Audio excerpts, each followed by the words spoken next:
Fanny Márquez. Ella es intensivista internista. Querida, ¿cómo estás? Bienvenida. Hola, Sara Aura Gutiérrez, ¿cómo están? Bien, gracias por la invitación. Al programa, a su programa. Claro, Sí, claro. gracias. Ella, señores, programa. ella es la esposa del doctor más famoso de las redes, el doctor Domingo Martínez. Ya me alejaron de lo... Pero ven La para acá, prima- ven. La prima, Tú puedes venir también. Me alejaron Ven los para acá. fanáticos ya. tú viste, es un esposo bueno. Sí, hay que darle apoyo, Él la claro. trae y cuando él viene solo, no la acompaña. Gutiérrez, No va a echar a pelear a la gente. pero usted es mío hace mucho. Y el amor que usted me predicaba, ¿dónde está? El cariño como se perdió. Ay, Dios mío, se lo llevó. ¿Cómo va? Mi mamá me dice, se lo llevó un perro en la boca. No, pero. Sí, pero no, lo que pasa es que por asunto de trabajo a veces le es más fácil. Yo No, pero eso acompañar está a bien. ella Pero eso está bien. que ella a mí. No, pero eso está bien. Usted tiene que Claro. acompañarla siempre. Usted es su caballero protector. Ve, arregla la Ex- vaina, más sí, bien, sigue a ver. fluyendo. Pero es así. Sigue. Gutiérrez, usted está como bonito, que usted se puso voto. Yo me voy a no. Sí, porque él está como así, bien. Pero míralo, ya. La viste ahí la frente, no No, tiene no nada. hay, no hay. Dime. Ay, padre. Voy a tener que buscarme un azabache. Aleluya. Me van a hacer mal de ojo. Protégeme. Bueno. Voy a tener que En buscarme el un día de San hoy Juan. vamos a hablar de un tema muy interesante y es el síndrome post-cuidados intensivos. Vamos a comenzar. ¿Qué es? Primero sabiendo el término, todo esto, para edificarnos. Sí, muy buenas tardes a la audiencia de ustedes, que es muy importante. Recordarle a las personas lo primero que saben que es una unidad de cuidados intensivos, no es más que una área especializada donde entran los pacientes de cuidado, pacientes críticos y aquellos pacientes no tan críticos, sino que necesitan una monitorización porque tienen riesgo de progresar al estado crítico y eso es lo que queremos evitar. Entonces, lo que traemos hoy es un tema que es muy común, importante sobre todo para aquellas personas que han tenido la experiencia de tener un familiar en cuidados intensivos, ya que una vez que un paciente crítico dura una estadía en una unidad de cuidados intensivos, una vez logramos darle de alta, la recuperación no termina ahí, sino que ahí es que empieza, porque eso afecta la vida no solo del paciente como tal, sino también de los familiares. Entonces, entonces podemos definir lo que es un síndrome post-cuidados intensivos como un conjunto de signos y síntomas que aparecen en aquellos pacientes que han estado por un tiempo en la unidad de cuidados intensivos. Eso te iba a decir, cuando una persona está en cuidados intensivos, la familia completa sufre daños psicológicos, incertidumbre, impotencia, queriendo que su paciente o más bien su familiar se recupere pronto. Exactamente, Sara. Incluso cuando hablamos de síndrome post-cuidados intensivos, no solamente nos referimos al paciente, sino que hay una parte que va al paciente y hay unos síntomas que aparecen en los familiares, lo que nos deja saber claro que no solo tenemos que manejar al paciente, tenemos que manejar también al familiar. Las áreas afectadas son, por ejemplo, en el paciente, área física, el estado cognitivo y el área de salud mental.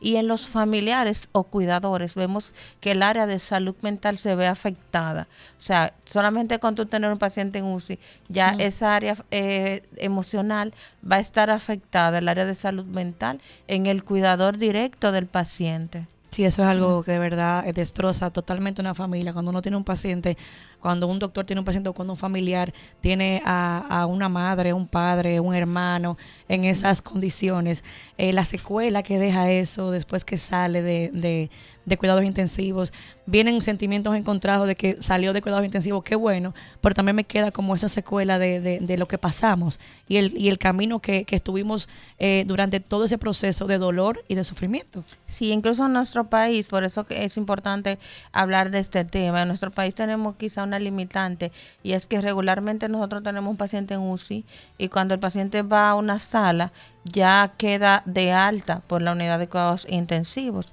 Entonces, lo ideal no sería que el paciente se vaya de alta. En los países más desarrollados, regularmente esto se está haciendo más en España y en Estados Unidos. Ya en Latinoamérica estamos un poco atrás en ese sentido. Se desarrollan programas de seguimiento y el médico de UCI es el médico que sigue esos pacientes una vez ese paciente se va de alta. Aquí, por ejemplo, el paciente llega a UCI, se va de alta, se va a sala, ella el paciente vuelve, se pierde, vuelve a su médico de cabecera y quizás no toman en cuenta estas patologías.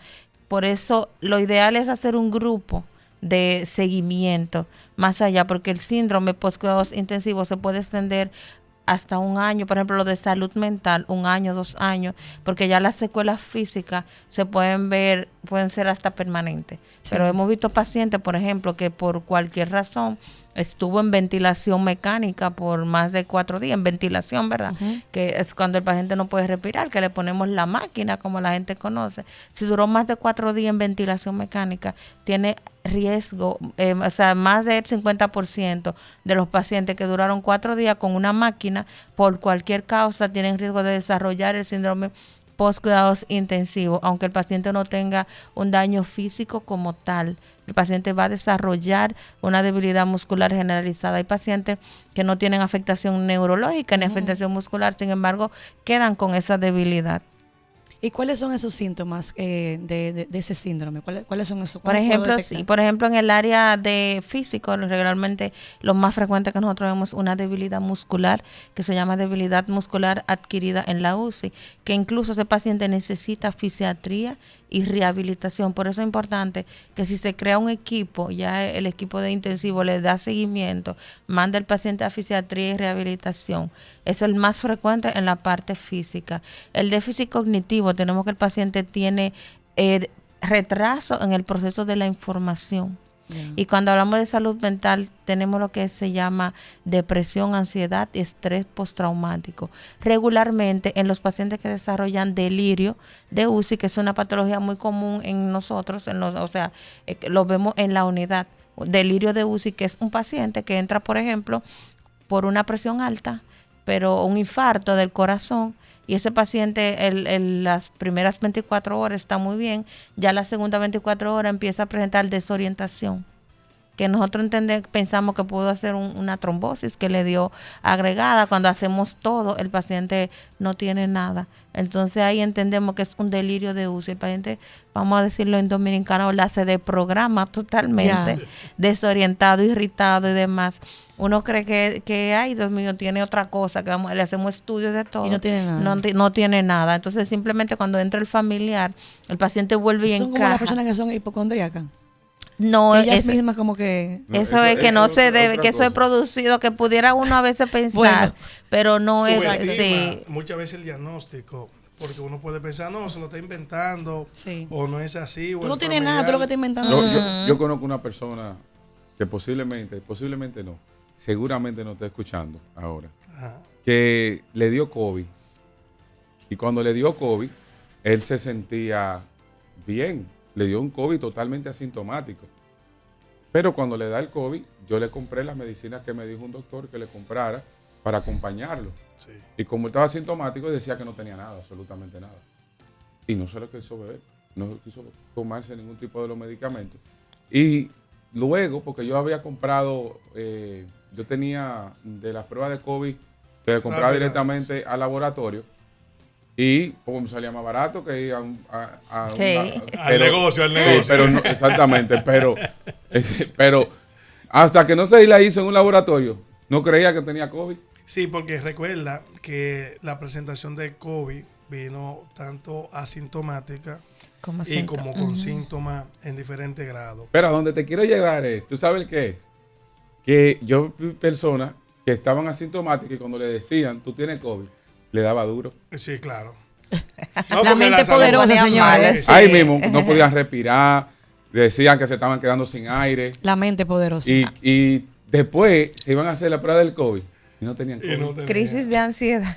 No, eso se conoce obviamente como esos pacientes que son hipocondriáticos, que ellos se inventan la enfermedad, creen que la tienen, se comportan como tal. Sin embargo, cuando le hacemos análisis y estudio, ese paciente está negativo. Y mira, y en cuidados intensivos, yo que tengo la obligación de ayudarla, sí, porque trabajamos siempre en conjunto. Mancomunado. Exacto. No puedo quedarme en la casa y esa mujer poniendo un tubo. Aunque se tengo que salir a conducirle. Voy a comprar la compra. Pero regularmente el paciente con enfermedad crítica se le afectan los riñones. Sin embargo, a medida que uno va madurando, tratando a los pacientes, conociendo, se da cuenta de que muchas veces quizá en el año 60 no se tomaba en cuenta la secuela y esos efectos post una situación Pues, médica. ujú. Que ese tema que ustedes tienen está muy interesante, porque yo me lo he preguntado. Pero ven acá, pero si una persona por un accidente de tránsito, el impacto, lo deja que tiene que ver un psicólogo porque tiene Trauma. ese trauma. Sácala. Pero una persona que se vea al borde de la muerte, una persona que sepa que duró 5 días intensivos, que tuvo sedada, eso tiene que afectarle de manera mental. Y las Tiene personas no van al consecuencias. médico No, en este exacto. país a tratarse pos una enfermedad. No, por un internamiento en cuidados intensivos. Incluso hay pacientes que duran más, hay pacientes que duran un mes incluso en una unidad de cuidados intensivos. Vimos eso muy frecuente con el COVID y se popularizó lo que era el síndrome post-COVID, que comparte muchísimas características con el síndrome post-cuidados intensivos. Se hizo popular y debemos agradecer al COVID. Sin embargo, como dice el doctor Martínez, un síndrome que hace mucho, ya desde el 2010, se estaba hablando de eso, de lo que es el síndrome de cuidados intensivos, porque el paciente, por ejemplo, sale de UCI, un paciente joven, y el paciente tiene, por ejemplo, problemas para procesar información, se pone lento, tonto, y ya quizá la gente entiende, no lo asocia con eso. Si ese paciente se identifica a tiempo y se le da un manejo oportuno, él se puede recuperar. La debilidad muscular, porque ¿cuál es el problema del paciente que va a UCI? Que si tú quedas con una discapacidad, si tú eres, por ejemplo, la fuente de ingresos en tu casa, ya tú tienes problemas porque tú vas a necesitar un cuidador. El cuidador se afecta también. Claro. O sea, hay que tratar al que cuida al paciente ansiedad, depresión, los trastornos del sueño que son muy frecuentes. La gente se queda que no duerme. No, y ahora Tanto. con todo estos problemas de salud mental que hay. Mira, Sí. yo conozco gente que tuvo COVID, que dice que su vida es un antes y un después del COVID, Ujú. que no se recuerda, que las cosas se le olvidan Eso, todo eso. inmediatamente, Ujú. que no tiene retentiva, Ujú. y eso frustra. Eso frustra Eso mucho. frustra mucho. Mira, Sí. realmente no me gusta mucho tocar ese tema, pero realmente motivamos siempre al Estado y lo hacemos en esta ocasión desde esta plataforma. Nosotros carecemos de programas de educación sobre el tema de salud.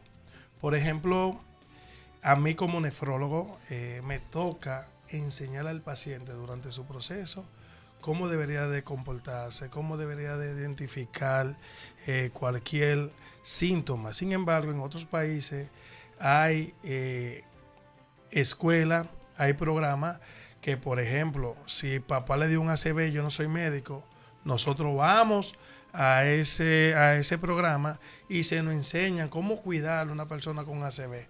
Se nos enseñan cómo cuidar a una persona con Parkinson. Se nos enseñan cómo cuidar a una persona con enfermedad renal crónica. Aquí, lastimosamente, el cuidador, el familiar, la esposa, recibe un diagnóstico y a nosotros, como médicos, ¿puede comer esto? ¿Cómo lo muevo? Sí, no saben. no saben. ¿Cómo lo acuesto? ¿Cómo le doy la pastilla? Entonces, motivamos desde aquí al Estado a crear ese tipo de programa Sí, de seguimiento. para esas enfermedades. ¿Qué hago después de diagnóstico que recibió mi ser querido?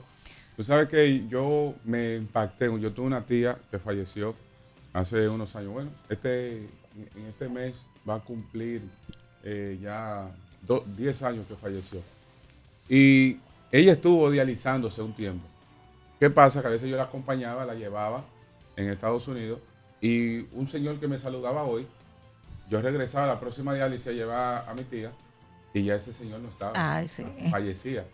Y llegó un momento que yo me impacté tanto cuando veía que ya no estaba, se iba, y le digo, ven acá, y ustedes aquí, eso no le afecta, pues ya yo no quiero venir aquí, porque veo esta situación. Me dice, no, con nosotros tenemos unos programas que nos van dando seguimiento psicológico a nosotros, que somos los que estamos atendiendo, los médicos. Pero eso fue fuera de este país. Sí, pero óyeme, sí. pero por Obvio. eso lo estoy Claro, diciendo. claro. Y también vamos llevando a los familiares a esta situación. Uy, me agarraron y me metieron ese mismo día que yo expresé, porque se me aguaron los ojos y de todo, por un momento, que un señor que siempre me saludaba. Y, señores, aquí no hay una cultura de proteger a los pacientes, a los mismos familiares médicos que también. están en posiciones críticas, y los familiares, para una situación de la naturaleza. Mira ahora el tema aquí, como se están tirando de techo, se están suicidando. Mira, jóvenes. Salud mental. Mira lo Lastimosamente. que pasó la semana pasada con el hijo del que fue director de INAPA. Entonces, no hay un seguimiento. Aquí solamente me parece que solamente una sola aseguradora cubre lo que son temas psicólogos, que es SENASA. Ya. Es lamentable y tu solicitud ante el gobierno es buena y válida. Y necesitamos esto, y más ahora, incluso cuando pasa un incidente de esa naturaleza. Hay líneas, pero hay personas que desconocen, no tienen Lógico. cultura. Un ejemplo así, por ejemplo, la catástrofe que pasó en San Cristóbal. Todos esos familiares afectados. Todo el mundo por ahí. Se no los supone que familiares. si hay un Todo el programa, mundo. se debe de reclutar porque hay personas que quedan locas Exacto. con esa explosión, otros Delirio. quedan con nerviosismo, otros esos niños que quedan afectados. Insomnio, no quieren dormir creyendo que puede suceder que nuevamente. puede suceder.